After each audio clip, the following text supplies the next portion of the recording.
5 effective ways to avoid complacency in a relationship.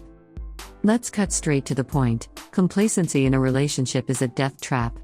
And unfortunately for most couples, the warning signs are all too familiar. Taking each other for granted. Not bothering to say thank you. Dressing up to see your friends, but not your partner. Getting complacent in a relationship is easy to do, because essentially it's about doing nothing. And we all find it super easy to do nothing. Obviously, doing nothing is damaging to a relationship. Not exactly rocket science, right? But here's the irony of complacency, that no one talks about. It comes from a good place.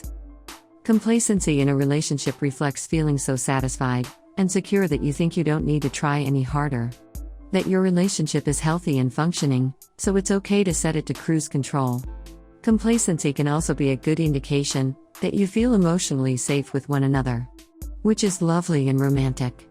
If it wasn't such a death sentence. The unfortunate reality is that complacency in a relationship is a long, slow waltz into resentment. It's where you start bickering about the stupid stuff.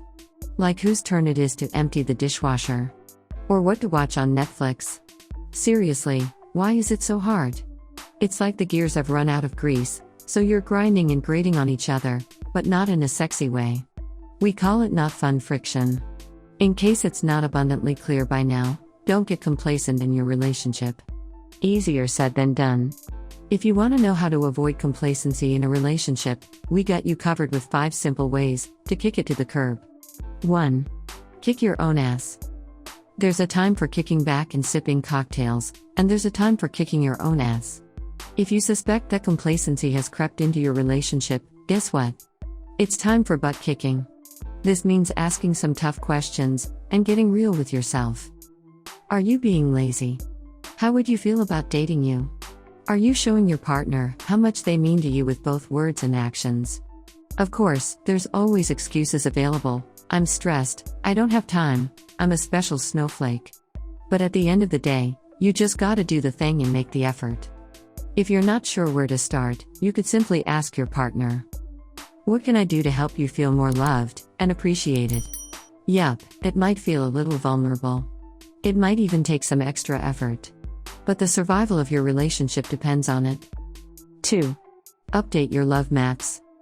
Relationship researchers, Drs. John and Julie Gottman, talk about love maps as the part of your brain that keeps track of your partner. Not in a creepy stalker kind of way. Rather, their favorite foods, their dreams and aspirations, what they're struggling with at work. Basically everything that makes up their personal world. Thriving, happy couples are constantly updating these love maps, just like updating your GPS. Whereas complacent couples are walking around with an old-school paper map from the back of a phone book. Yeah, remember those? Updating your maps is as simple as asking questions. Check in with your partner about their personal goals. Ask them what they're struggling with right now. Find out if chocolate is still their favorite flavor of ice cream. Essentially, you want to make your love maps as detailed as possible. It shows your partner how deeply you know them, and how much they mean to you. 3. Don't assume you know your partner. Wait a minute. Didn't we just say you should get to know your partner? Do you want a detailed understanding of what really makes them tick? Yes. And leave room for mystery. For interest, for awe and wonder. Assuming you know everything about your partner can make them seem boring. It's also kind of insulting. Think of it this way, you're a deeply complex, rich and fascinating human. How awful does it feel when someone behaves as if they've got you all figured out? It's patronizing at best, and dehumanizing at worst. Fortunately, the antidote is simple. Curiosity. Be genuinely curious about your partner. Recognize that just like you, they're growing and changing all the time too. That their answer to a question today may not be the same tomorrow. Approach them with fresh eyes and a sense of newness and discovery. Let yourself be surprised by them. To avoid complacency in your relationship, open to the possibility that there's still more to learn and deeper to go. That's when your connection becomes truly boundless. 4. Negative visualization. Yeah, you watched that right? This ancient Stoic technique is used to cultivate deep fulfillment and joy, no matter the external circumstances.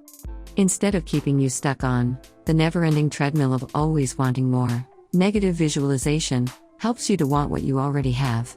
You can use it to make yourself more appreciative of just about anything: your body, your job, and yep, your relationship. To combat complacency in a relationship, here's how it works. Spend time each day reflecting on what your life would be like without your partner in it. Imagine they were in a tragic accident and you never saw them again. Yeah, it gets a little dark here, but stay with us. Think of all the beautiful things you'd miss about them. Some of them may be the very things that drive you kinda crazy right now. Are your lives in any way entwined, whether through kids, or business, or money, or running the household? Contemplate how much more challenging that would become without them by your side. Not to mention the sheer grief their absence would bring. Yeah, right in the feels. Now, when you realize they're still here, what do you want to say to them? What experiences do you want to share? What are you suddenly inspired to prioritize? What arguments, or seemingly insurmountable differences suddenly fall away? What no longer seems so important? This exercise is the opposite of complacency. It helps you put things into perspective, see each other clearly, and focus on what really matters. Life is short. Don't waste a moment of it taking each other for granted. 5. Appreciation. You don't have to spend long in the personal development world to know that gratitude is so hot right now. And for good reason. Gratitude is like a magical cure-all for all the low-vibe feelings. From jealousy and pettiness to entitlement and yep, you guessed it, complacency in a relationship. It's simple enough to do. Focus your attention on what you appreciate about your partner and your relationship. Do it enough, and it becomes a self-fulfilling prophecy. The more you focus on what you appreciate, the more love and gratitude you cultivate. You can speak it, write it, think it, sing it, sign it, it doesn't matter. But to double down on the effects, try sharing your appreciation with your partner out loud. That way they know how much they mean to you, and that they're not being taken for granted. Because really, whoever tires of hearing how awesome they are. Don't let the simplicity of this one fool you. It's one of the practices that we come back to over and over again in our couples coaching work and in our own relationship. The simple truth is, appreciation saves lives, and it saves relationships. Your relationship has the potential to be one of the most fulfilling things you ever create in your life, but not if you're complacent. Thriving, deeply connected relationships take conscious care and effort, but that doesn't have to be hard work. It's the simple, everyday things that make the biggest difference. And that all starts with a choice. Complacency in a relationship is an attitude. You get to choose wonder, love, and excitement instead.